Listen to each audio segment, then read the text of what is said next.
I pledge allegiance to the flag of the United States of America and to the republic for which it stands, one nation, under God, indivisible, with liberty and justice for all.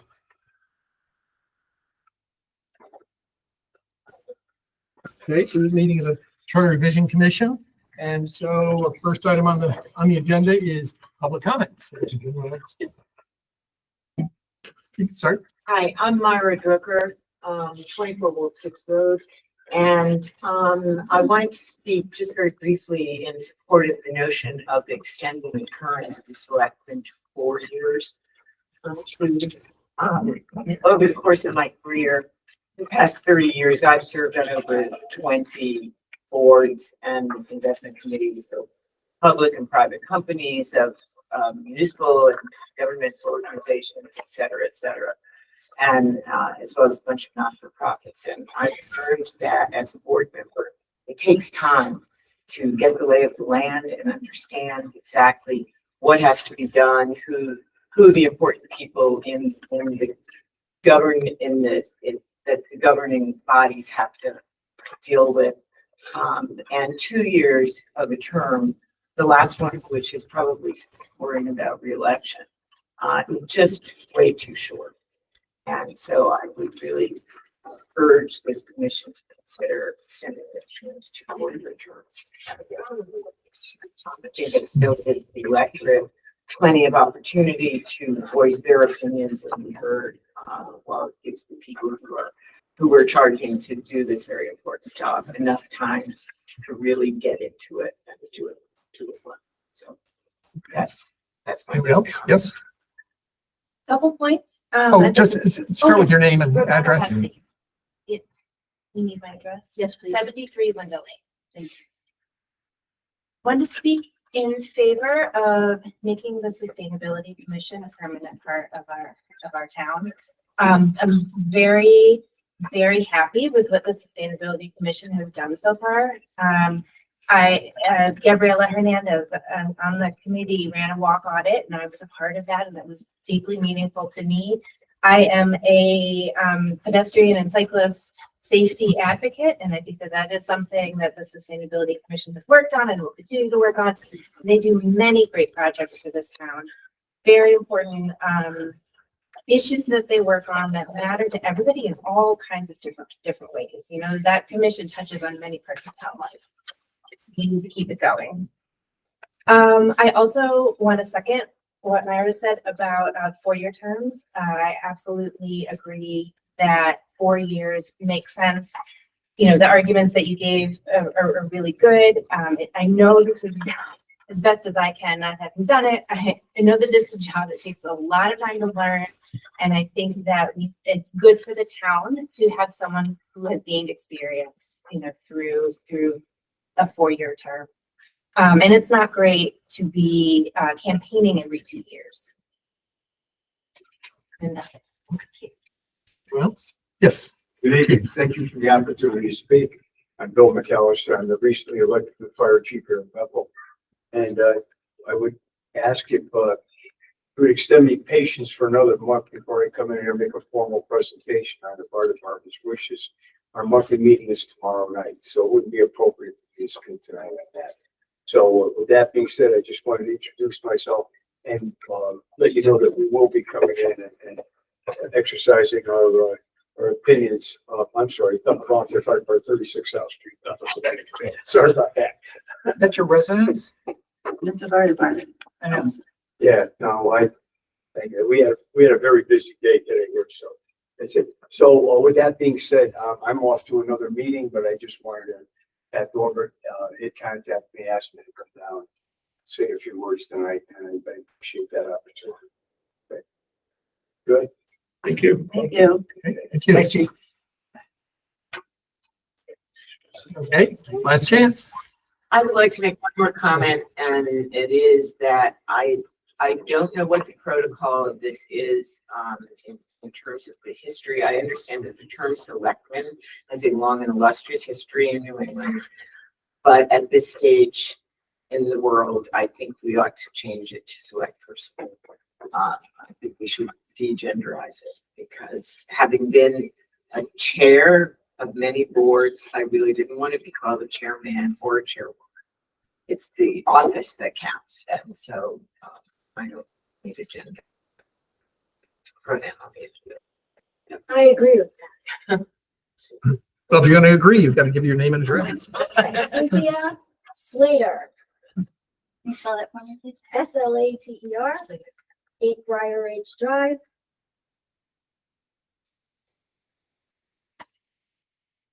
Janae has her hand up to us, Tim. Hi, I'm on the phone. Hi. Yes. Janae Codsden West. I'm at Kingswood Drive, Bethel, Connecticut. I first of all agree. I think the sustainability should be made permanent. I think it's a great thing that we've got, and we should keep it going. And then I also agree with the 4-year terms for many of the reasons stated about getting to know the town and then not having the rug potentially ripped out from underneath you, plus campaigning every 2 years. That's a lot of work in a short amount of time. And the comment about gender, I liked. I think it should be picked by the person, whoever is elected, what their decision is to eventually be called, obviously. But yeah, it's not about the gender of the person doing the job. It's about how well they do it.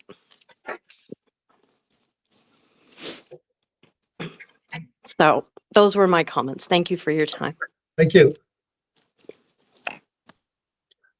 All right, and I just spoke with Nick Beatty, who is counsel to the Charter Revision Commission. And this issue of the terminology selectmen, first selectmen, came up before, or very early in our proceedings. And Nick kind of filled us in on state statute, which kind of drives this. So Nick, please. So the issue stems from the charter not being able to be contradictory to state statute, or certain flexibilities that we have where we can go further than state statute, but it can't be in contrast to either state statute or the Constitution. The term Board of Selectmen is not one that's just alone to the town of Bethel. It's all throughout, literally That's what I throughout said. the state statute. So the problem, if we were to change, we would be contradictory to the statutes, and the statutes take a little bit more time on getting up to speed on this. So we would have to go to Governor Lamont and to our representatives in the state Yes. assembly.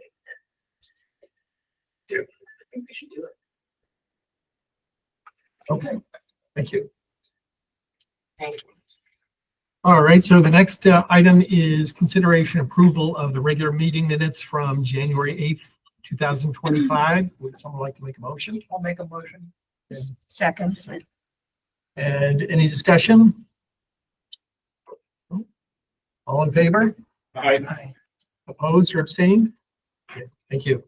There But Tim, wasn't- did we go over correspondence? Was there any from Mary that came in during the? Oh, I'm sorry, yeah. Yeah. Was there anything more that came in? No. Okay. So at this point, we're down to, this is the point, we've already reviewed the Charter Revision Commission proposals that were recommended by the 2019 Charter Revision Commission that hadn't been voted on by the town electors. And we've reviewed the Board of Selectmen proposals for 2024. And we have also reviewed anything that came in during our public hearings or by correspondence. And so tonight, we're really looking at the any proposals that are being brought up by commission members themselves. And so the first one we have, so I'll be presenting these because these are actually, for the most part, proposals I proposed back in 2019, but haven't quite gotten in there. So as background, I was chairman of a prior Charter Revision Commission, and I guess this was in 2003. And at that point, when there were vacancies, the Board of Selectmen had 30 days to fill the vacancies. And if they didn't fill the vacancies, then the remaining board had a chance to fill the vacancy in their stead, or in their Board of Selectmen's stead. The issue is that the recommendations for filling vacancies come from the two town committees. And the town committees meet once per month. If the timing of a resignation is such that it's the day after a town committee meeting, then that town committee doesn't even meet for another 30 days. And then even if they generated a recommendation, it would then go to the next Board of Selectmen meeting, and they meet twice a month. So at that point, we extended it from a 30-day to a 60-day. And that would be to give everyone time to get candidates. There was someone, or actually a few people on that board at the time, Charter Revision Commission, that felt very strongly that after 60 days, then it should be that board or commission that fills the seat. But the practice ever since 2003 has been after 60 days, whoever fills it first. So my suggestion was to get the charter to kind of agree with the way things are being done now. And what I have actually, let me kind of read the language from Greens here.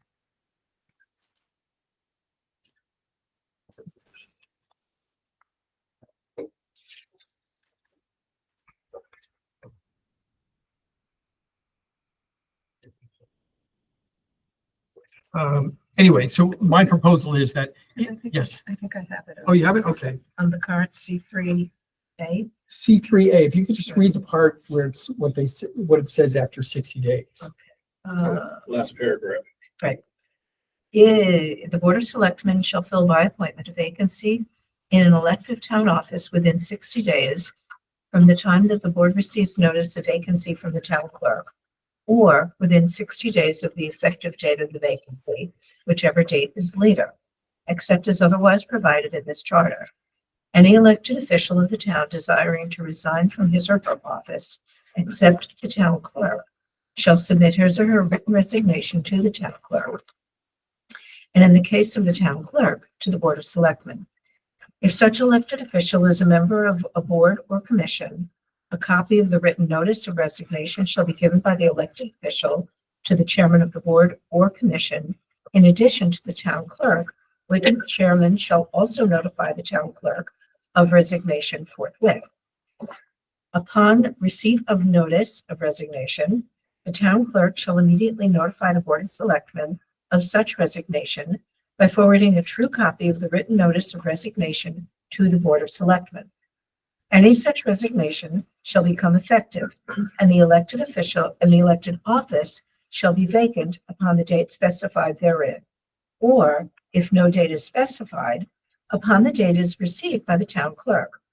If such vacancy has not been filled by the Board of Selectmen within said 60 days, and the vacancy is of a member or of a board or commission, the remaining members of such board or commission shall fill such vacancy. That was a lot of reading. Yes. But it was the last sentence is the one we're really focused Right, in. there you go. And so we'll just kind of turn to Nick. Do you read that as saying that after 60 days, the appointing authority actually is the board or commission, and the selectmen don't really have it anymore? The verbiage of shall Yeah. is a mandate. Yeah. So according to the charter, if the Board of there could be an argument if the Board of Selectmen filled after 60 days, that would be null and void. So, and that's why I was kind of looking to get our charter to come back in line with the current practice of it's kind of a horse race at that point, whoever fills it first. Well, that's never made sense to me, because quite honestly, you have someone who resigned, and they resign to the town clerk, and the town clerk notifies the appropriate head of the town committee, as well as obviously the Board of Selectmen. the existing, I mean, the existing, for instance, Planning and Zoning Commission. For them to come up with a substitute or a vacancy does not feel appropriate to me, since they don't know, you know, is there minority representation issues, or is there, you know, usually has to go through the Board of Selectmen for a vote, does it not? No, the way our charter reads, and actually before, even before the change, it was still in there that if the Board of Selectmen don't make the appointment, then after 30 days and now 60 days, the board does it. But normally they do kind of wait until that happens. But there have been times when I do remember in one case, it was the library board, where they went and filled vacancies before the Board of Selectmen had a chance, or before they filled it. But the real problem here is the way it's written is that after 60 days, the Board of Selectmen don't have the authority to fill it anymore. So that's what we're Right. trying to correct. So then what you're saying is after the 60 days, say this would happen to the Charter Revision Commission, we would all have to decide amongst us. So then how much vetting do you do? How much? So here's my suggested language, and it's actually in italics in that bottom section of 3-A.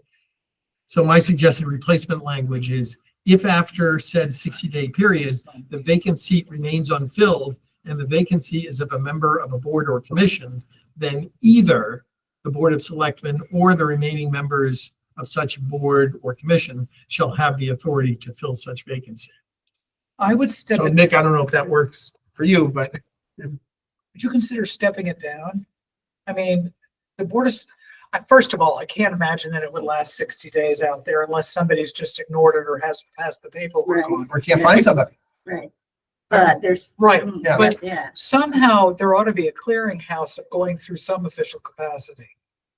You know, I mean, even if the board comes up with someone, then they can refer it to the Board of Selectmen. I think the Board of Selectmen has the appointing power and somehow ought to be the final say. You know, you come up with somebody that's great, refer them to the Board of Selectmen. Mhm. But I don't think, So that's what's in here already. So, and it's been in there a long time. I mean, currently there's vacancies open that don't get appointed currently. So it's not like it's a race to do it. Some boards and commissions are running with a deficit of members. So, you know, that happens as much as, you know, the horse race between the commission or the first selectman that's going to make a recommendation. I wasn't necessarily proposing it as a horse race, but as a way of officiating in some way. You know, making it, you know, there's making it more official. I mean, if I have no problem with the library board or any of the other boards coming up with somebody, but going through the Board of the Selectmen feels more official to me. Keep in mind that this section in particular is elected. Town. Elective, not appointed. Right. Oh, But that's the even, So it has to have, It's you know, even if it's a more so, Republican that right. resigned, it has to be filled with a Republican. But I've never sat on a commission, and Tim, what is the mechanics of that? So it's somebody on that commission makes a motion and then it has to be voted and majority wins and that person's appointed to the board. Right, and of course, they have to be of the I same know. party. Yeah. It still has to be of the same party. Right. I think No, what I Alice know. was going, Yeah. Mr. Chairman, I think what Alice was going is really pretty solid. Yeah. In the sense that maybe it's changed to shall make recommendations. Like the board should step up and start making recommendations. because absolutely. Remember, the way it works now is you have the town committee, who, by the way, the town committee are elected officials by the state. So the town committee now is giving, you know, basically to the Board of Selectmen a recommendation and say, hey, you know, this should be our Republican, our Democrat. And most of the time, the first select board, Board of Selectmen goes with that because the town committees are the elected officials in a way. The Board of Selectmen could pick anybody. But the truth is, the Board of Selectmen should be spending time to vet, especially when this happens. If it gets to the point where now the commission has power, and that has happened with the Board of Ed this last year, it happened. Nobody was appointed, and they eventually appointed somebody. It was a good appointment. And actually for them, it was good because they have the resources to really vet people in the community.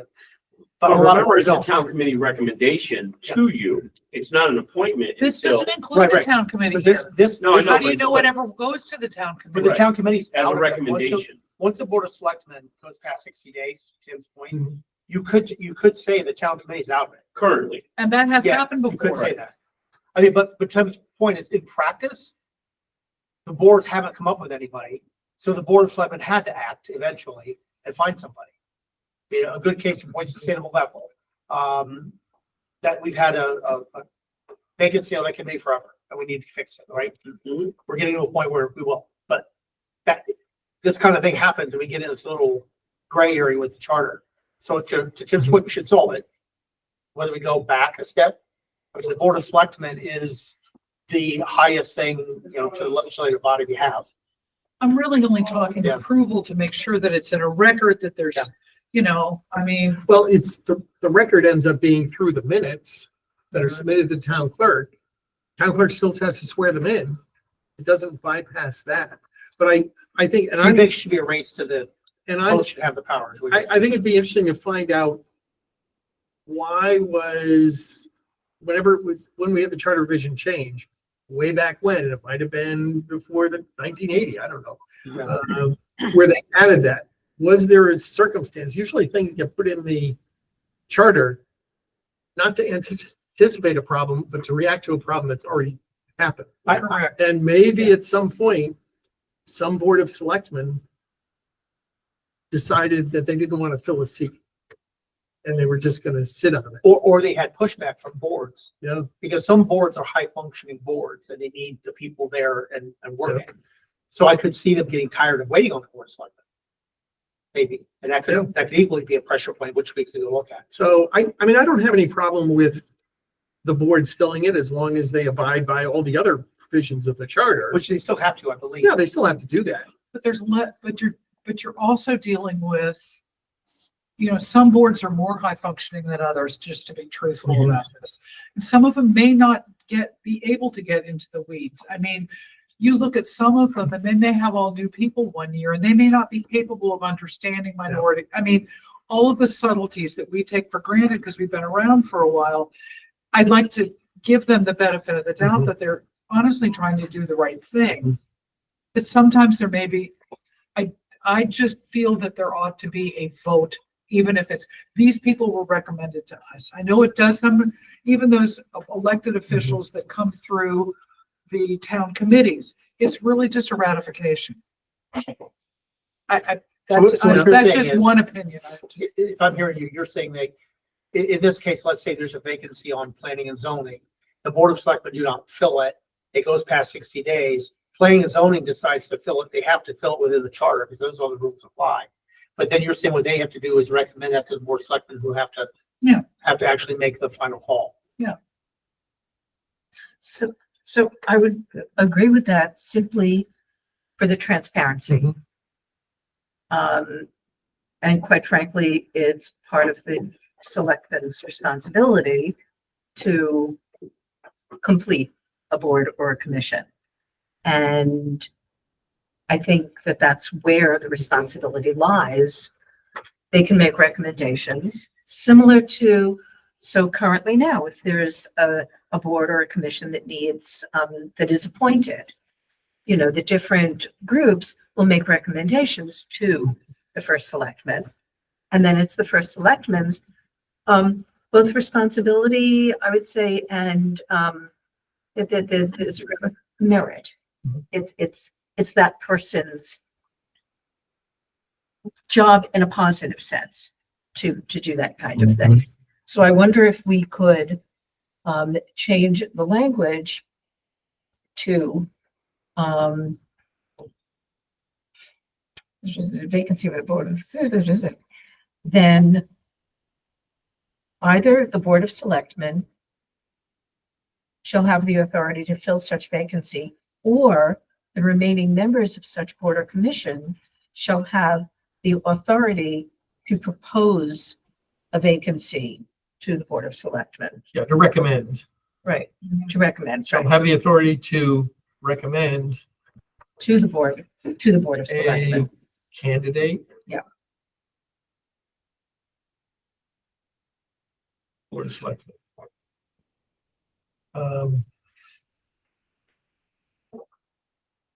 Yeah, 'cause if the town committees haven't come up with anybody and the board is cut, I mean, someone may come forward, Mhm. you know, if they haven't been able to do it in 60 days, this must be somebody new. And so they could bring somebody forward that was brand new, that they'd finally talked to or been out on a walk with, or somebody decides to get involved, and that person can go through that avenue. So it can come from the town committees, it normally does, but if it comes from the board, then it's still this Board of Selectmen that's a clearinghouse. So I think one thing though that we gotta be mindful of is that if a if a Board of Selectmen didn't want to put a person on there, or they wanted to hold it back, whether they were doing it because of party reasons or whatever, they didn't want to appoint somebody. This now lets them do that. It lets them, because if now the board can't elect somebody and appoint them, it goes back to Board of Selectmen, they could just sit there and not appoint somebody. That's fair. And that is also a problem, because again, those are elected officials and they're responsible to run the board. Right? I think we have to be mindful that that could have been one of the reasons. Yeah. That really would just take two selectmen to be together and have the votes and say, okay, we're not gonna fill that. And we know that, you know, X person on that never shows up, and now you have a quorum issue. Yeah, you could really have a Board of Selectmen throw a wrench into things. Right, or it's really political and somebody just wants. Yeah. I think that it's probably in the charter because of a problem in the past. Yeah. It was trying to solve a problem in the past. But to your point, either or it might seem like a horse race, but whoever puts in the appointment first, that if they Yeah. find somebody, it also keeps the Board of Selectmen now from holding back. But in a way, if the Board of Selectmen is on top of it, they can still put somebody in there if the board doesn't come up with somebody. And frankly, But it is a shall too, and that's, And I think it's important to remember that it's only until the next municipal election. Right. So I can appoint somebody today, and in November, they have to Yeah. run like they're a new candidate. So Yeah. it's not forever, it's Yeah. for a remainder. a perfect example right now, we have a position on inland wetlands that has not been filled. And the board hasn't filled it, and nobody's found anybody to fill it. It's been sitting there, and that person, whoever it was, if they get appointed right now, has to run in November. Right. You But know, because you have to for give the voters a chance to vote for that person. Of course, but Not that just- will always be that way. Right. But if inland wetlands came up with somebody, they wouldn't necessarily have to go through any of the town committees. No. They could bring them directly to the Board of Selectmen and say, we want Joe Schmo to be right on this. Right, but to Well, Dan's under- point, if Dan didn't like that for personal reasons, he could just sit on it and not appoint him, because that new language just takes the ability of the commission to get that person appointed. In the face of public comment, that'll be fine. Yeah, Yeah. yeah. I know. Yeah. I don't think there's any perfect solution here. I just felt that there ought to be an authority. That was my only real. Yeah. But it gets back to what Tim said, I mean, having the Board of Selectmen being allowed to, if they don't find it, but right now it says the board shall find somebody. That's their job, is to find somebody because they're the board. It's a lot to ask. I know it's a lot to ask, but. Well, and you know. there's been a situation on a land use board where there was a vacancy, the Board of Selectmen didn't fill it. And that land use board didn't want to fill it either. And so they just left it vacant. Yeah. Well, at that point, I don't think you could solve it through a charter. I mean, No. that's just. No, that's not, so the shall is there, but. Yeah. it Well, didn't- the shall is never, there's no teeth. Right, Yeah. right, it's not- We have another shall for, I think it's a shall, for an ex officio member from Board of Ed on something. And nobody's filled it. By the way, maybe go look at that, make it a May someday. I don't know. Especially, yeah. So let me understand something, being relatively new to this part of the process. A commission can choose to not fill a spot on the commission. And the Board of Selectmen can, for whatever reason, choose to not fill a spot. That doesn't sit well with me. The commission. Well, can if choose there's to not nobody- fill the spot? Well, I'm not saying, well, that's not necessarily the case And the because, charter says shall, but if they don't do it, Let's give you a working example. Public school elected, never mind. That wouldn't work. I'd say public site building, but these are elected seats. Right. I mean, inland You can- wetland, they just haven't I'll found anybody. I'll, Yeah, yeah, go. update my comment from before, because if you look at the vacancy of, appointed boards and commissions, it's a reference back to this same section. So it's really the same mechanism. Right, so my agenda item covers that as well. So it's timeframe to fill vacancies, C3-3A, C7-2B, and the new 7-5A. Yeah. So, And the only difference being in the appointed boards is that there's a specific reference to maintaining the same political party of the vacancy. There's not in the elected board, but that would be. there, it is, it's just a few, It's in. it's a in few different paragraphs section. down. Yeah, it's in a Yeah. different section. I just want to go back to the concept that either commission or the Board of Selectmen, the way it is written right now, can choose to not fill the position. Does it, Technically, say- technically, no. Technically, the board shall. They're required to do it. But what are we gonna do to them? Yeah. That's the issue. I mean, it is, there's no penalties in there, but right now it is up to the board. If the Board of Selectmen don't do the job, they shall do it. But to the point, who's gonna do anything about it? I mean, technically, the voters or the press or somebody should stand up against them. There are no penalties in this. It's not a crime. And it currently has been happening in It does different happen. boards and commissions. Yeah. It's been so hard to find people for public site building. Right. Not only do they, want to, whether they want to step up or not, but really finding the right kind of people for the board, because it's a board that requires high function. It's an appointed board. It's an advisory board, so you really want to make sure you put the right people on it, regardless of what party they're. You want them to have the experience. Insurance and pension. I don't care if they're on insurance pension, what party they are, but I'm not going over here. We need really super qualified people. But the way it is right now, the board may not fill it. Can't stop them. I mean, ideally, we want to keep pushing. We don't want that to happen, but, I didn't mean for the nefarious part to take over, the cynicism. No, But- but you always have Yeah. to look at what could go wrong when Sure. you're creating and changing something like this. Sure. Because inevitably, at some point down the line, they'll have no sense of history of this. Yeah. And just like Tim says, this was created probably because something went wrong. I think the board needs, if past a certain date, I think the board does need absolute power to appoint somebody if the board of selectmen are not. Mhm. I mean, I don't think, because we were talking about them, giving it to them as an approval or a review authority. Maybe it's that the board of selectmen must appoint who they give them. If you want the selectmen to actually do the appointing, that's pretty legit. Well, especially if the commission voted. Right, the commission votes on it after 60 days. That's who the board of selectmen appoints. That's the way it would be. Yeah, I mean, you could do I like guess. an intermediary approach where the recommendation is taken as is, except for other good cause or something. I mean, if there was something really nefarious about the board's appointment, that the board of selectmen That's true. should step in, but. I personally would be fine with that because I just felt that there ought to be I've said it 1,000 times already. I don't need to say it again, but no matter what process gets it there, I think somehow it ought to be some kind of public recognition that this seat has been filled in terms of the Board of Selectmen, in terms of the authority, in terms of When adding to our government. Yeah, when it happened, again, I've been here 2 years on Saturday. It happened with, thank you, survived so far. It happened with the library, or excuse me, the school board, and I did the appointment letter. So they were letting me, and I appointed the person based on them. So at least, I was kind of in on it, but looking at the charter absent, it's really the Board of Ed who gave us the letter. But that's ideal. If Yeah, it doesn't come from the town committee within a certain period of time and the Board of Ed wants to turn in a name, that's exactly what should be happening. the other thing that could happen, if the town committee doesn't give it enough time, the Board of Selectmen can appoint who they want, Republican or Democrat, to fill the vacancy.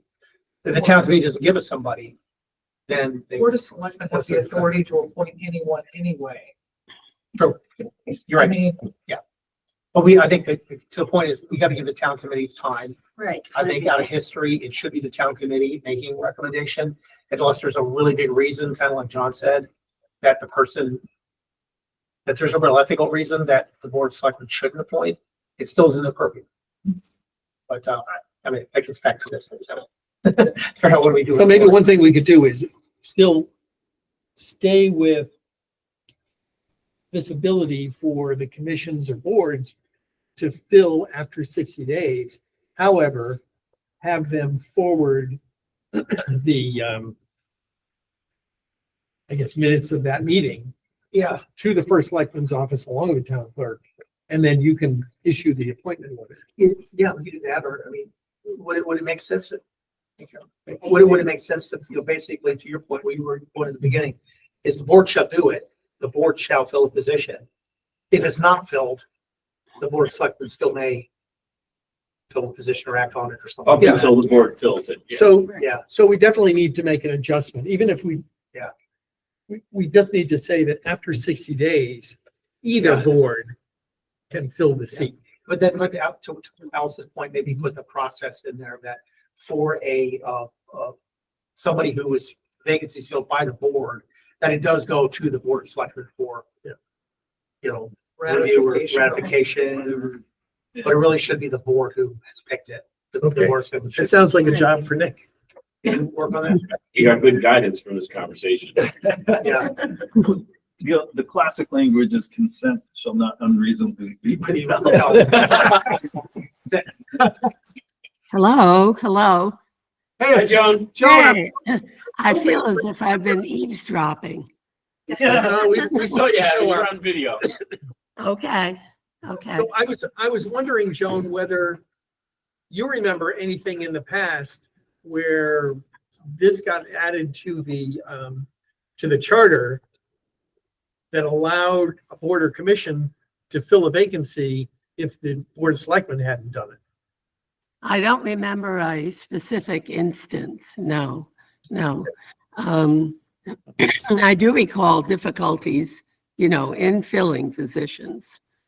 So what I've been hearing sounds as a very reasonable stopgap, as if it could work, to keep things running smoothly. So I think with the new language, that should work well. All right, thank you, Joe. So then similarly, we have the same kind of language that we need to add to C7-2B. That would be the appointed boards. And then we have a new section, C7-5A. I think that was part of the recommendation from the Board of Selectmen, which had to do with resignations and removals.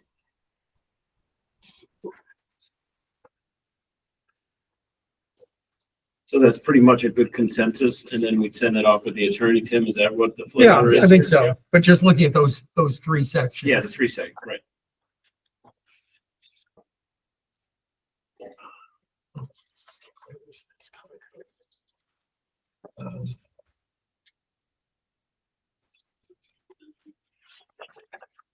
Okay, so then.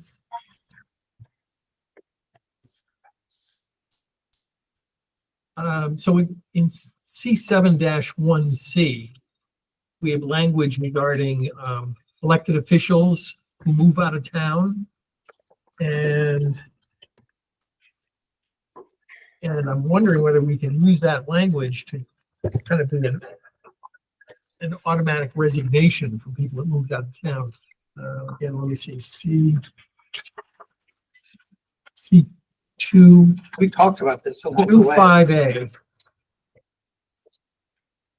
Okay, 25A, it says, no person, this is under eligibility for office. No person shall be eligible for election to any town office who is not at the time of his election a resident elector of said town, and any person ceasing to be a resident and elector of said town shall thereupon cease to hold elective office in town. So it almost seems from that language that it's automatic. You move out of town, you're no longer an official. We don't even need a resignation letter from you. But then we still need some sort of process there. Well, and I think Well, And- the reason the why we proof put would that be- language in last time was there was elected officials that were leaving town right, and they weren't giving a letter to the town clerk. And then it just sat there and spun forever. yeah, I don't think this was new language from the last. No, I proposal. know, but, This has but been there, it was the yeah. one before that, Right. but I clearly remember that Yeah. there was a police commissioner that would not send the letter in. And he held that office because the letter was not sent in. Yeah. So that language clearly said, if that's not your residence, then you're out. And so I'm wondering if we can then conform that same language for the appointed boards. C7-1C. And if I can find that.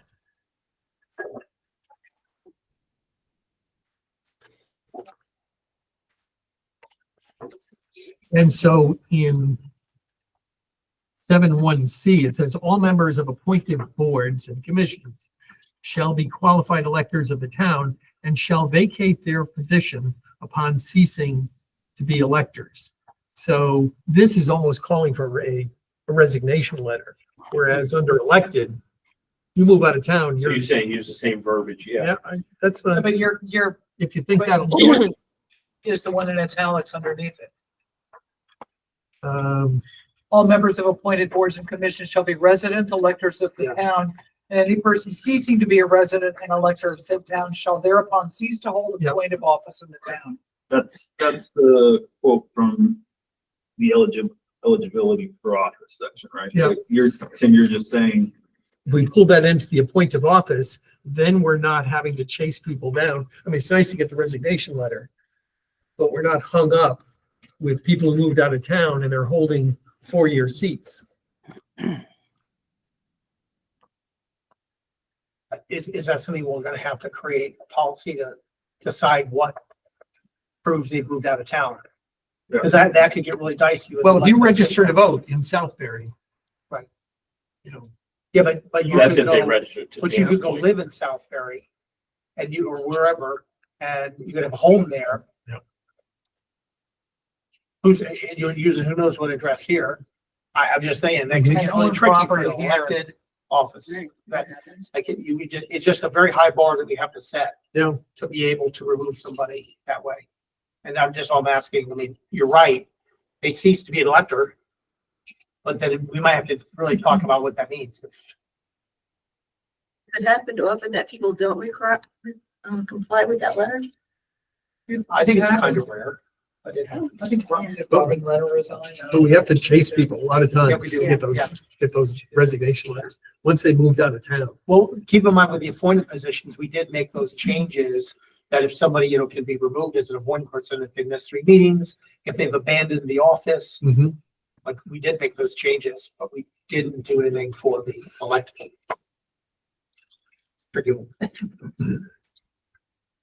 Well, in the elected office, we already have the stronger language Yeah. anyway. It just means for the appointed, right? Yeah, Right. we're trying to carry it over to appointed.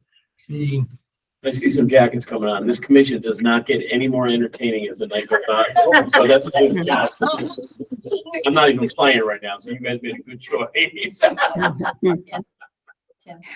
would you like to announce the fact that Janae West has her hand up?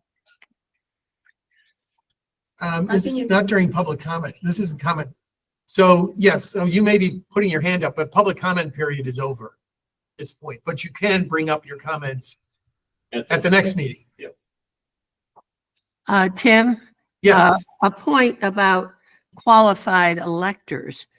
Now, we're just talking about moving out of town. What if they're not qualified for another reason? Qualified is a good word there. Right? well, I mean, qualified has a legal meaning there. though. Yes, yes, Qualified is you've got to be an elector of the town. right. And you could be removed from being an elector of the town for legal reasons as well, right? Yeah, so we could remove the registrars of voters, remove people on a regular basis. But usually it comes through a signature from them. So we will track them down saying, gee, I see you sold your house. You know? And if you're not still living in Bethel, please sign a return and we will remove you from the voter list. So we usually get their signatures that way, but yeah. And if they don't respond at all, we can always make them inactive and they are effectively off the voter rolls. So probably somewhere in vacancy, we have to Yeah. add something that, what happens if you don't get the letter? The person can't be found, doesn't get the letter. Yeah. But that's why I was thinking that in the elected portion, if you cease to be an elector, you're automatically off. No resignation letter needed. But if you go to the appointed section, it makes it sound like you need a resignation letter. You shall cease. Well, Tim, if you are, well, if you move to Southbury, but you hold land in Bethel and you're allowed to vote on the budget, Mhm. is that an You're not elector? an elector. Okay, I didn't know Yeah. that where the technical You're term started. you're voting as a taxpayer as opposed to. On a budget item, but An not elector. on an elected Correct. I official. know that you Yeah. can only do Right. that, but I didn't know where the term applied. So, and then, so when you go to our annual town meeting, you have to sign in. You sign in as an elector, That's special spot. or you sign in as a taxpayer, or as a visitor. Right. And appointed boards are the same, You know, the same. You have to be a qualified elector to be an appointed board. yeah, but it's worded a little bit differently, Is it? so that, All members of appointed boards and commissions shall be qualified electors of the town and shall vacate their position upon ceasing. so to be it's elected in the town. putting the action in their court. They shall Oh. vacate. As opposed- Versus, versus You cease to be, cease to be. That's where I'm saying, let's use the same language. That makes sense to me. Yeah, you cease to hold a point of office. It's also qualified versus resident as well. The appointed board says qualified elector and the elective board says resident elector. Election a resident elector of said town. Wow.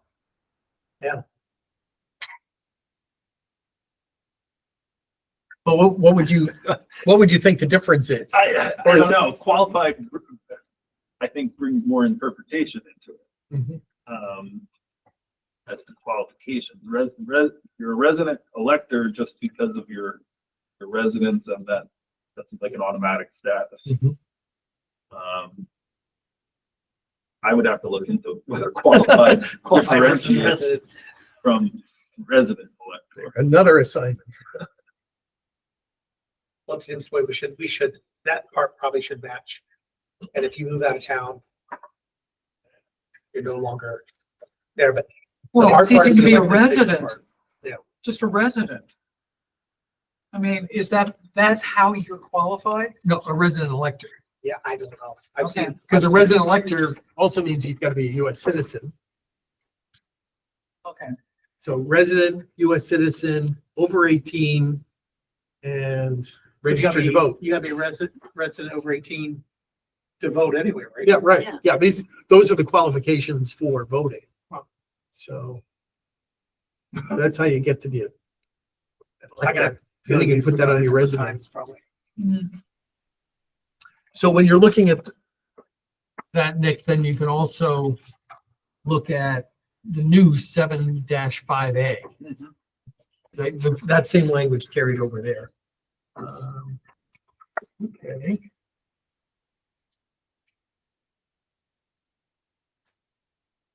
So the next item is, Or just to back up, Sure. we have I'll research those issues, but we have a general consensus that something should be changed to match. yeah, we're saying to kind of conform the language so it's the same in those three instances.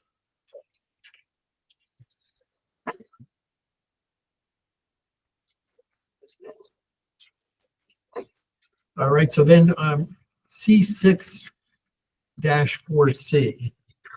Find that. C4C. Here. Yeah, so this has to do with special town meetings. And so there's the required special town meeting. After referral to planning and zoning commission, recommendations by the Board of Selectmen and approval by the Board of Finance of any sale, purchase, or non-emergency demolition of real estate in town. And, you know, I've been to many special town meetings where we purchased property or sold property, or that's the main thing. And then during the public hearing, you know, people are allowed to comment, but it seems as though they're voting without a lot of information. And I think that the town should have an appraisal on any property that it's proposing to buy or sell. So then the voters will have an informed choice. They can still pay more than a property is worth, or they could still buy a property for less than it's worth. But at least they'd be doing it with their eyes open if the town was required to do an appraisal. How do you guys handle that one? And Tim, give an example where you didn't think it went right. Is that because, remember, usually something that's added to a charter? Yeah, is a reason. you'll be familiar with this. I think the purchase of property on Hickok, which turned out to be landlocked property. Yep. And what do we pay, 600,000 for that? And I'm sure the appraisal was nowhere near that, again, for landlocked property. That was the one, in essence, to stop development. Yeah, Yes. right. And again, the same thing is you have the appraisal, you share the information, and then people can vote on whether to do it or not. But at least they do it with With the an knowledge open eyes, of yeah. what the property is worth that they're buying or they're selling. You know, part of it, I look at it, if planning and zoning or the board of selectmen ever brings something like that forward, we should have an appraisal, and it should. Yeah. The question is, should you put it in the charter to require it? Because the voters could just vote no. They could just say, you know, you can go to a town meeting and say, listen, we're not gonna vote on it, or we're gonna vote no. Because any first selectman in their right mind or board would bring that forward with an appraisal. It's never been done. It's so anytime we purchase property, it's, Never been appraised? Well, it was done when we talked about Wells Fargo. We talked about what the numbers were and what everybody thought it was. And when we what the- did the end of the expansion of the industrial park, there was appraisals to do comparison to figure out a Sure. selling price. what to sell them for, right? Yeah, well, but this language is either buying or selling. Right.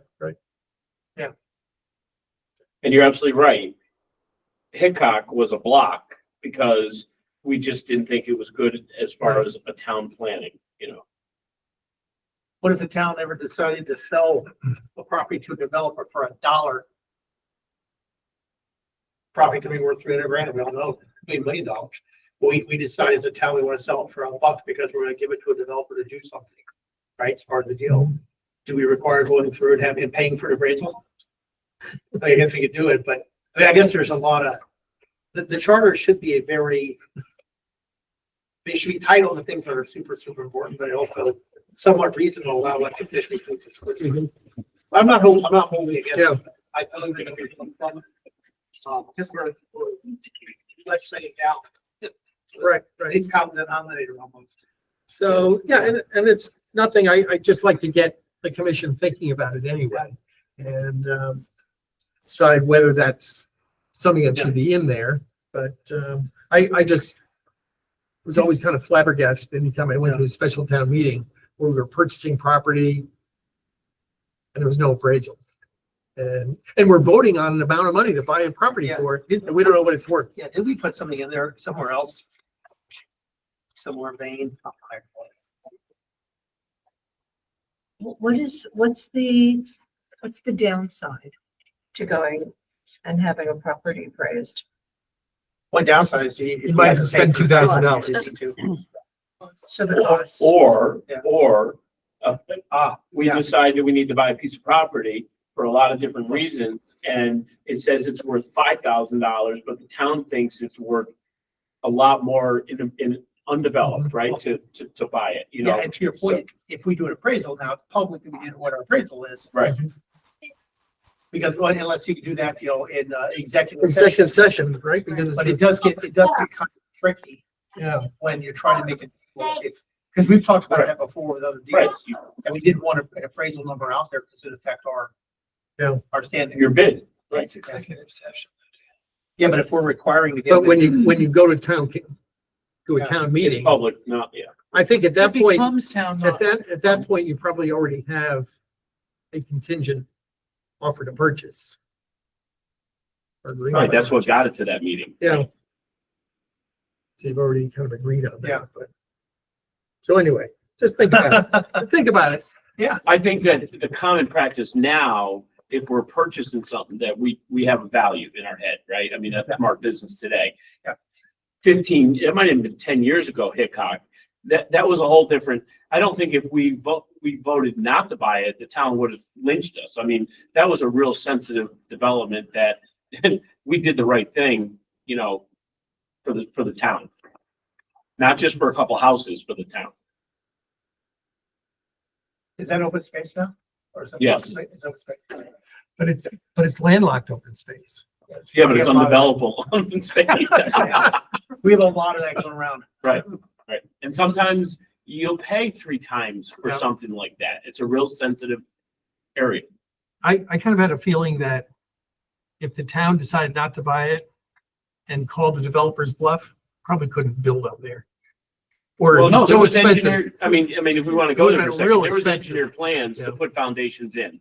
And, you know, as far as a town plan, you don't want to build on a ridge because everybody gets to see the ridge, Yep, right? So it was an important decision and it worked. So if we go on to the next item, if everyone's happy with that. That we killed your idea. Well, I mean, officially, right? Listen, Ted, we're thinking about it. We're just putting it up for discussion. So then we have timeframes for holding referendums. And one is in 6.3B1. And, oh, there it is. Basically, yeah, so in 6.3B1, the budget referendum shall be by machine vote not less than 10 days as it's currently proposed.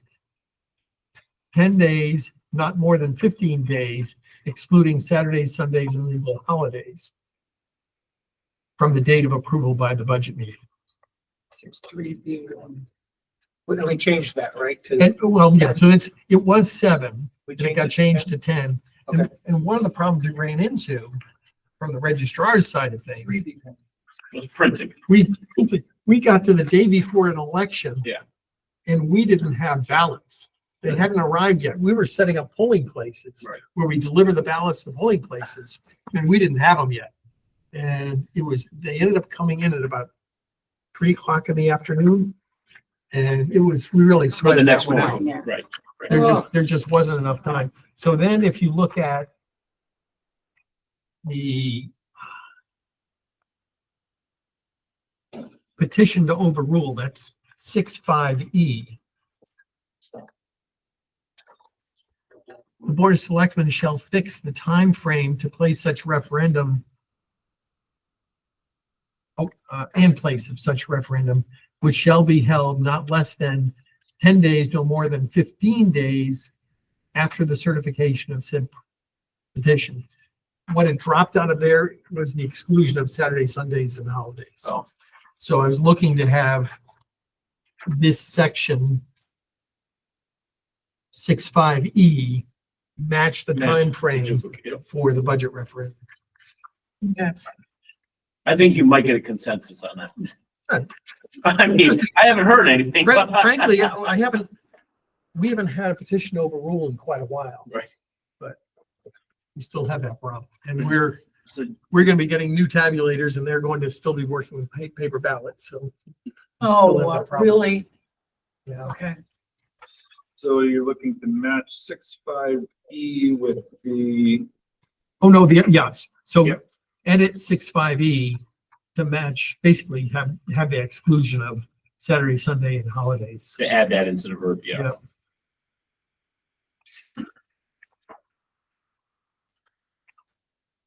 And then we have, so I think at the last meeting, I kind of brought up the issue that constables aren't in the charter at all as one of the appointed offices. And so the question is whether, and it is in the code. The question is whether to bring the constables from the code into the charter.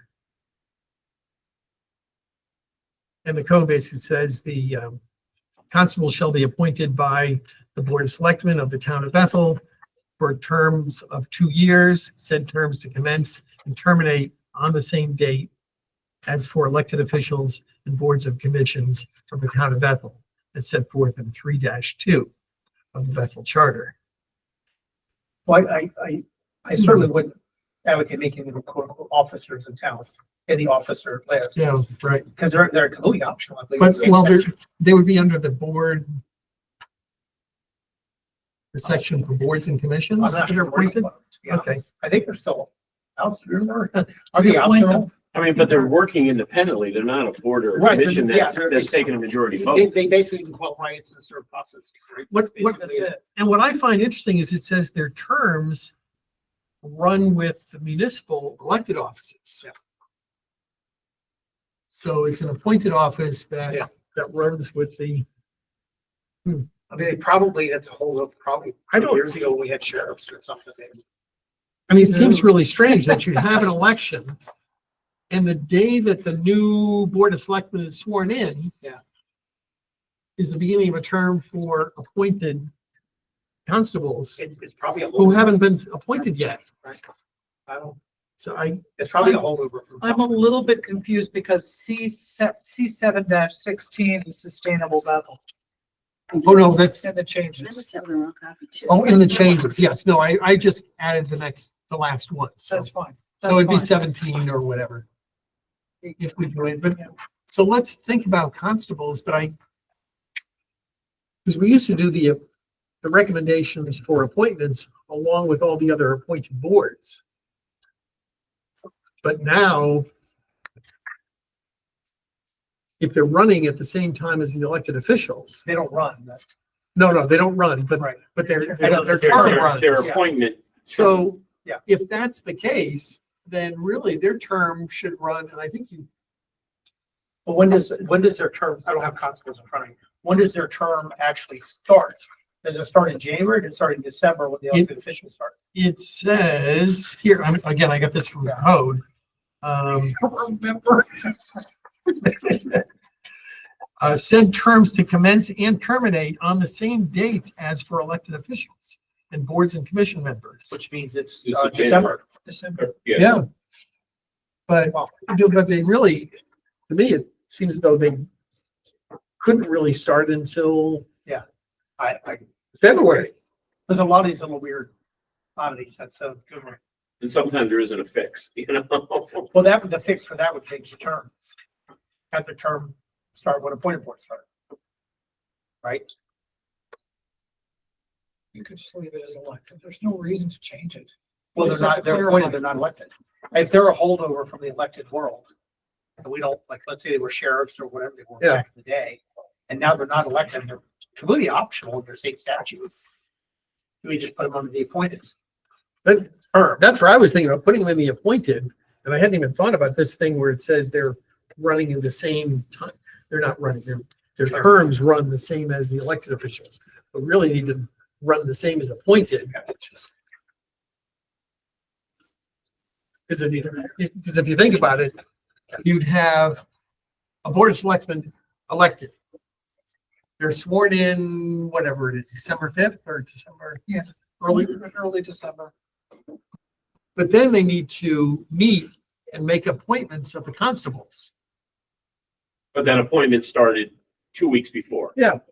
So, So it's either the last thing the former person does, or you just combine it with the appointed, which makes the most sense. You'd have to have it has to be written so that You the know. current one would go all the Yeah. way an extra time or whatever.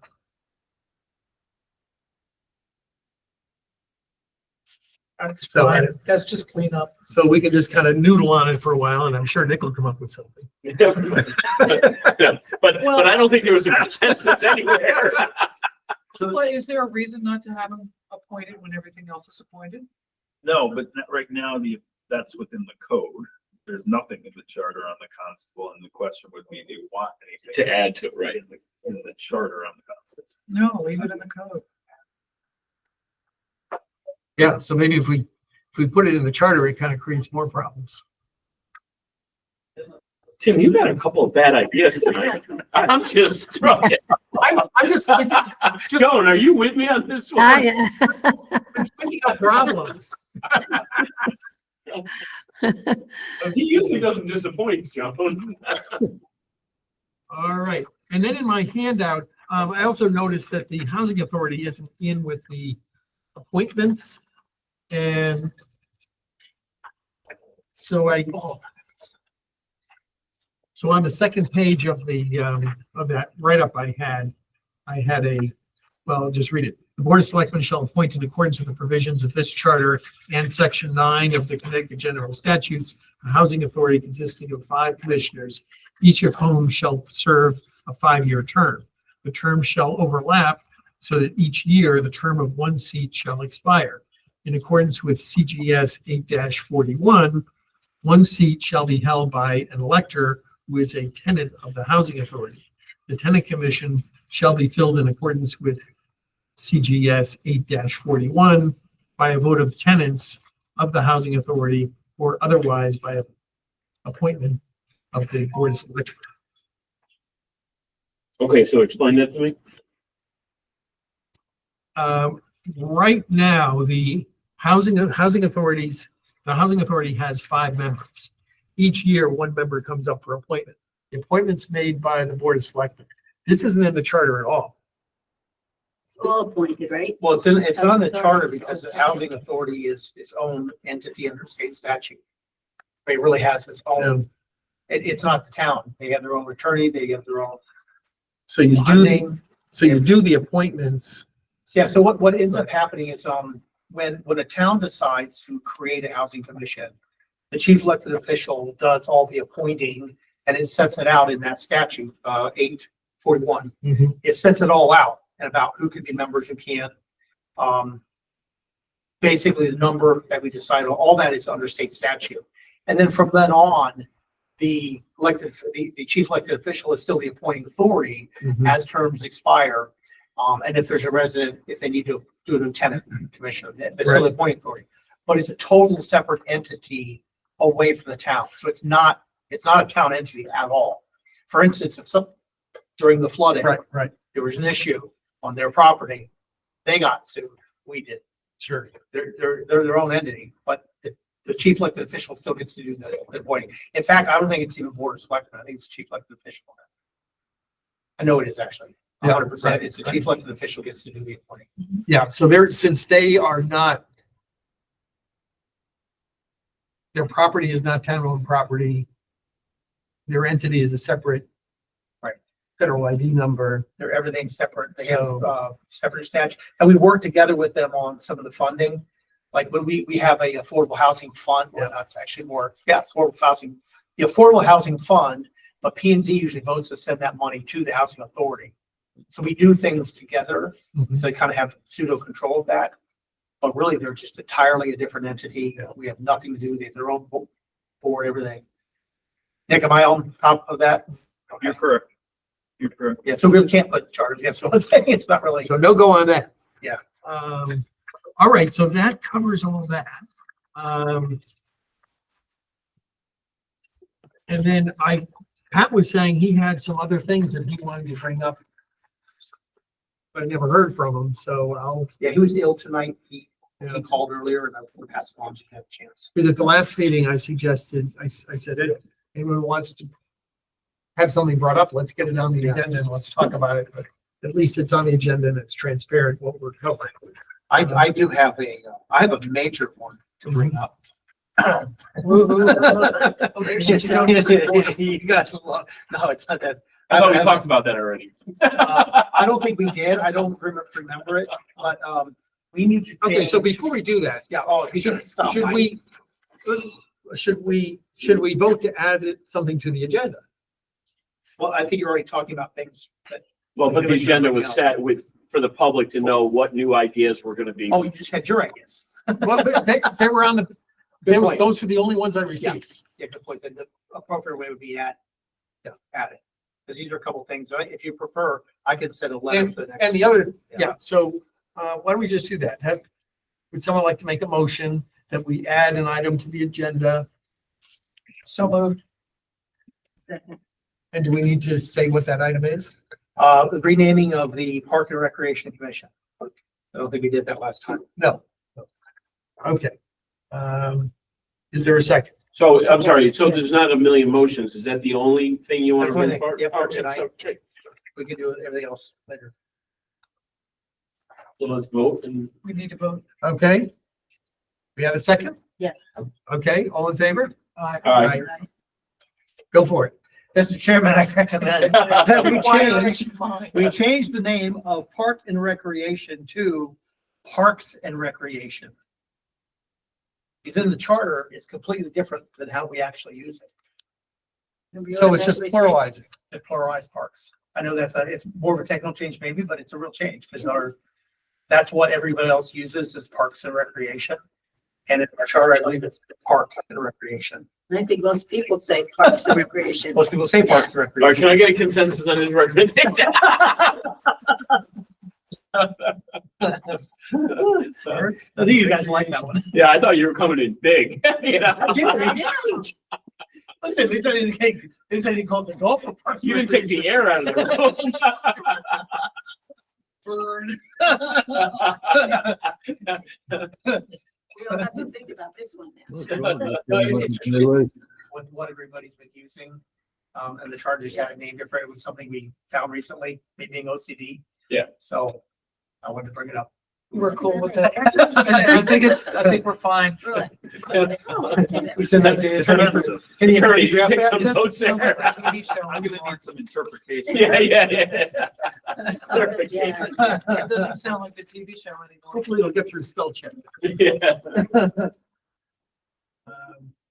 So again, I'll just say to members, so next month, we'll continue with any recommendations from the board. If you have anything that you'd like to have us consider, please send it in a week in advance. We'll get it on the agenda.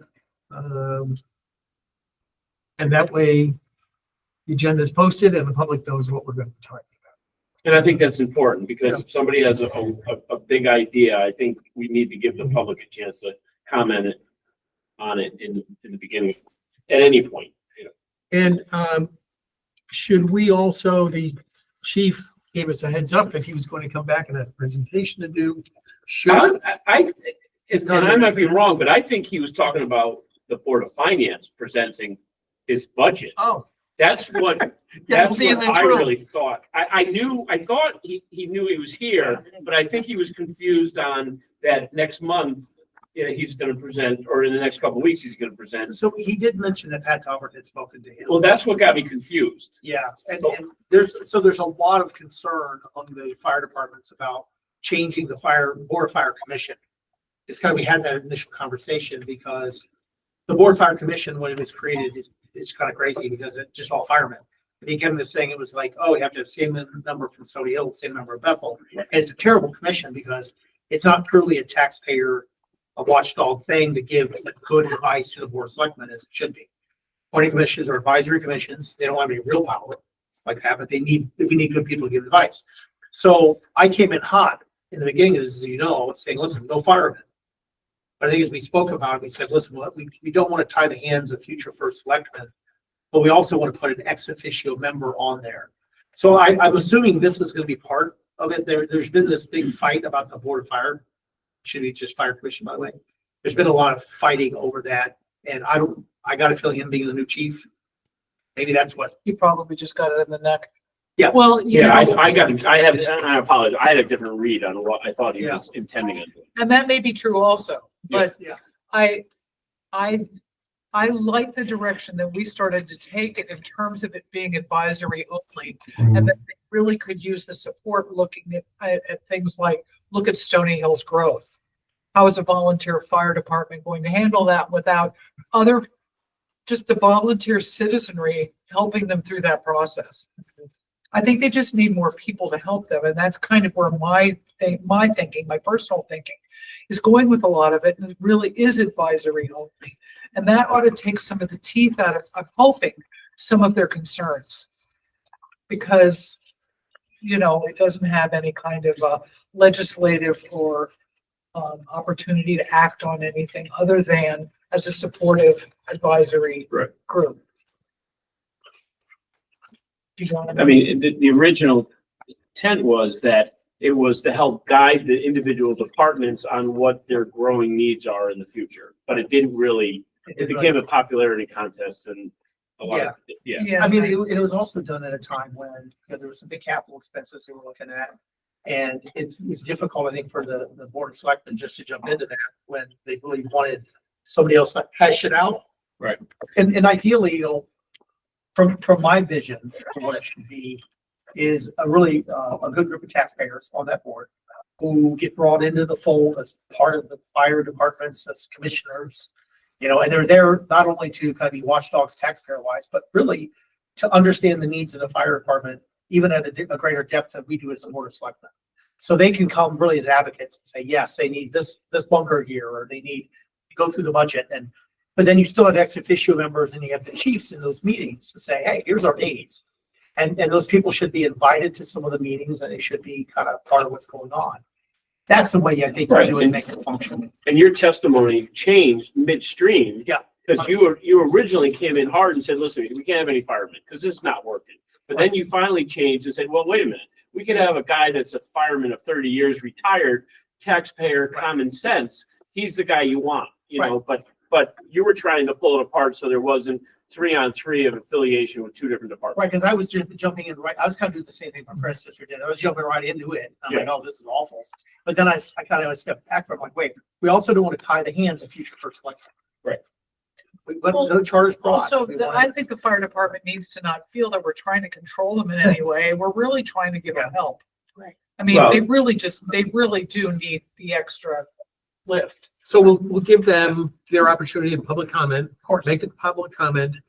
Then after, hopefully within about 2 months, 2 months or so, we should be able to Start voting. move on this some of to, these. finalize things and maybe, so that would be March, May. April. So maybe in May, we would have another public hearing where we've rolled out, here's what we're proposing. Here's a chance for you to give us the feedback, make one last shot at it, then we send it to the selectmen. Maybe by Right, August. before that May meeting, that public hearing, Yeah. it's recommendations, but unvoted recommendations. Well, no, Because voted, it's- so we come up with what we propose, so we We vote Oh, so on- we do, so it's not a things that are still consensus, tabled, it's a motion. we'll vote on things, so we'll finalize it as a board. But again, it's finalizing it as a last draft anyway. Yeah. but- Goes to them, they ask for, they give us more input. Maybe we make more changes, maybe That's what I not. mean. So there's one more chance to make changes after the public hears what we Oh, all yeah, thought was yeah. And great. then It's like the Board of Finance process. Then it goes to the Board of Selectmen. They hold a hearing as well, and they may come back to us and ask us to make other changes. Yep. And then we look at those, decide what to do, and it goes back again. And then it eventually goes to a vote. For September. Yes, so we Yeah. have to have everything done Right. by September. Right. But we're hoping to go to Board of Selectmen before that deadline anyway. September 19th, I think, was the deadline. So that was kind of sticking out of It's my the head. 16th or 19th, I can't remember. Yeah, and so, but if we can get this to the selectmen in Well before August, September. because what we really want to do, and I've got to check with Lisa again, what the deadline is to get on the ballot, although we already have a two-sided ballot for the municipal election. So we would have to do 2 ballots. So when people check in, Oh. they get 2 ballots. No, really? As somebody I who's worked know, at the so polls we- for a long time, that sounds like a disaster. And the ballots should be able to be read by the tabulator. There's not enough room on the second side to So charge? we have- Oh, wow. But we have, each year, we have 30 offices that are up for election. Well, you can always knock this out by the spring and put it on the April 22nd referendum. And then you don't have to have turnout. So because the last. Oh, time- this year there'll be turnout. Oh, yeah. The last, because I think you have to have at least a 25% turnout in order for a a charter revision question to pass. Really? No, if you don't, That's why on a you budget, run it on so a if- budget vote, if you put it on a general election ballot, it flies. there's, Right. that's fine. If it's on a budget. The majority Yeah. rules. But if you put it on a special referendum or on a budget referendum, 9 to 11%. Yeah, and we're not you gonna don't get have, 75. there's a turnout requirement. And do you remember what it is? That's what we're talking about. I'm looking for the percentage. It's unattainable. It might say higher than we get. I mean, by rights, I'd rather see it like everybody vote on it. Like Absolutely, you want to give the voter Just just. the notion of having two separate ballots is gonna be a little bit of a So we can show. take a look and see, is there any way to get, Well, with new, have you seen the new we ballot? don't even have the new tabulators yet, so. So you don't know what size the ballot can be. Well, they're 8.5 by 11 or 8.5 by 14. But we now for municipal elections use 8.5 by 14, two sides. Right. But And usually a charter revision question isn't just one question. It's all of the usually, changes. Yeah. so oh, the no. last time, We're not gonna get people filling that two ballots out. Well, there'd be 3 ballots. well, the other, 1, 2, three. 3. That's a heavy lift. Right. The second page is where you lose them. Well, yeah, I mean, they're just gonna say, If you're on the backside of the first ballot, everybody loses. they still don't understand Yeah. vote for any 5. This is, Well, that's. Oh, yeah, right. I mean, this is a heavy lift to And how many ask. people forget to fill in the second side and come Yeah. halfway back there? Oh. Is it there another 25%, side? Nick? I don't know if it was 25. I was looking in my notes. I thought it was under that, but We started telling people. let me just check. It's two-sided. Iowa State statute. Oh, that's wild. the last time we had charter revision in 2014, I believe it was a state year and the governor was on the ballot. So it was a midterm election. And the entire back of the ballot, so we had all the state offices Yeah. in front and the back was about 5 different questions. Yeah, you handed it out. I just threw it away tonight. That ballot sample. You threw it away. You want another one? No.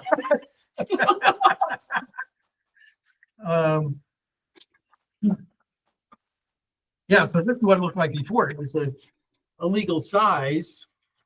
And they had, Since I came in late. yeah, that's the one I gave you last. Oh, I don't remember. last time. Yeah, okay. Seen it.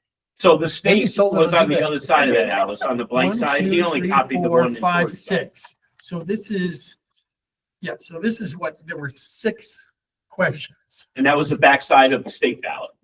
And so when you break down the vote on a charter revision, you kind of put all the technical corrections, but then the more controversial items, you give them standalone questions. So you don't lose all the work because people didn't like one One aspect. part of, right.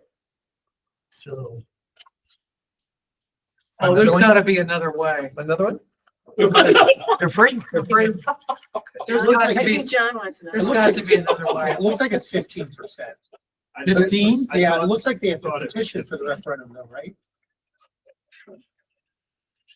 Not less than, what happened here?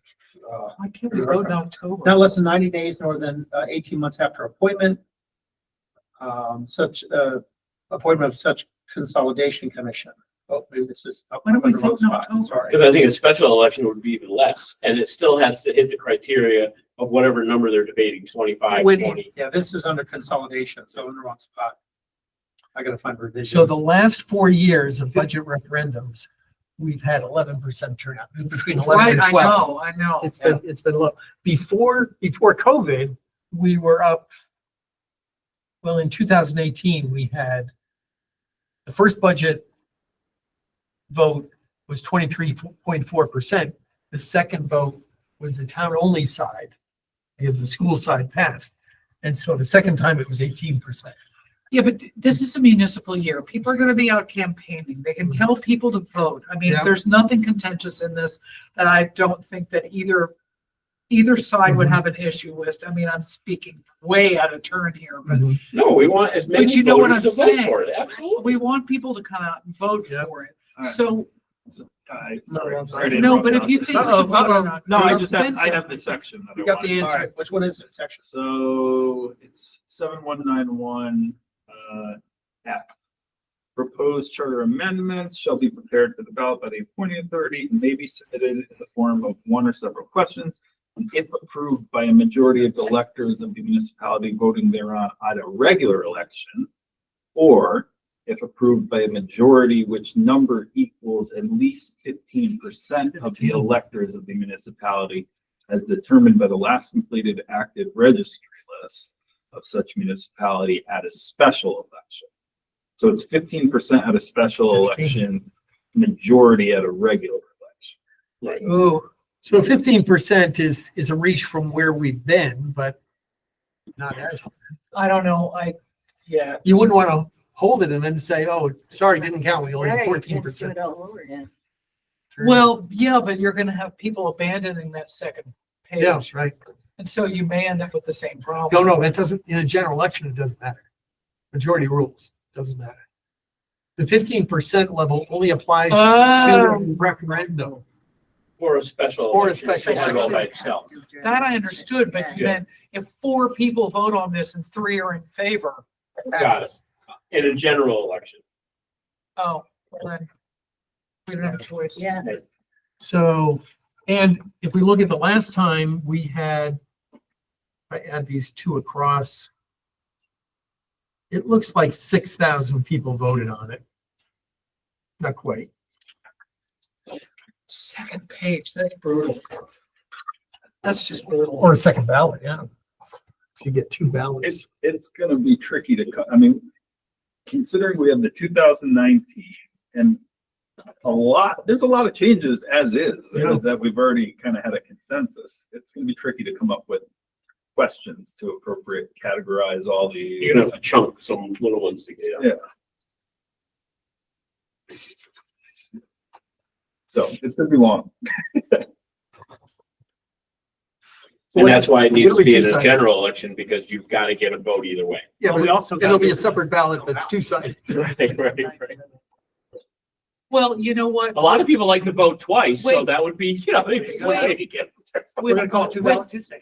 With early voting and absentee. Yeah. That may Little be, more the way- that education. may save us. Yeah. Yeah. Because then people can. We'll be doing a lot of education about the charter, I'm sure.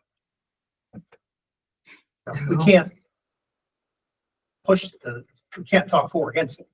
But we'll do a lot No, of just the- education about. But there is a time frame for getting questions on a ballot, and I'll have to talk to Lisa about what that time frame is. But if you think about it, the absentee ballots have to be available by October 4th. Yep. If that's the case, you need to have decided on the questions and finished all the process at least a month before that. So, or the other possibility is you do this and then you mothball it until the midterm. You also have a publication requirement, which is where the 2019 charter went awry. So Right. we got to keep that in mind. Once approved by the Board of Selectmen, it has to be published within 30 days post approval. I don't know how that affects, I have to see how that affects timing on when it goes to ballot. But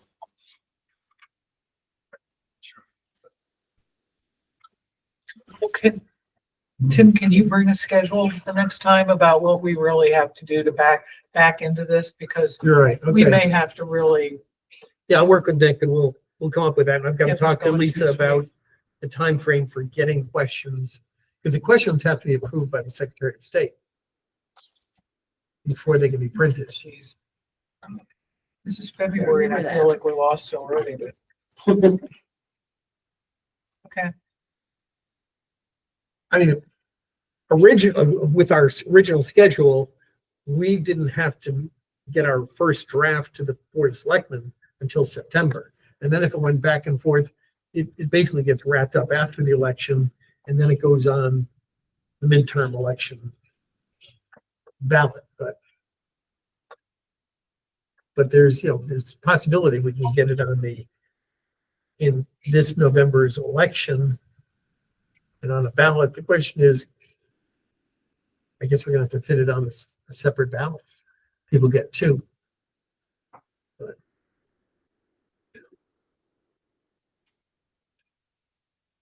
Well, it's gonna take a lot of work. it's not as difficult on the midterm election because you have governor. Well, get the constitutional offices. So those come up as well. And then. the State Senate- senator, state rep. House, yeah. Well, I don't think probate comes up this year, but maybe it does. But you also have the federal elections every 2 years. Yeah. 26 will be a big one because it's governor and all the constitutional. offices. Well, yeah, that's what I'm saying is the midterm. Yeah. Because you got Congress and Senate. I don't think Senate comes up this time either. Did we just have one up? Because we just had Senate, and I think Blumenthal was the year before. Murphy was just on the There should last, be a free one. There should be, Yeah. the next one should be a freebie. because there are six, I think it's 6-year terms. So, Let's just look at the calendar and Yeah. see what's possible. It'd be nice to just kind of move it through, yeah, but there's a lot of deadlines in there. okay, so, that's the story. We have a motion to adjourn if everyone's ready. So moved. Second, all in favor? Hi. Well, All right, Joan, you're gonna miss some, snow tonight. I hear that. We were 80 degrees today. Oh, that's too hot.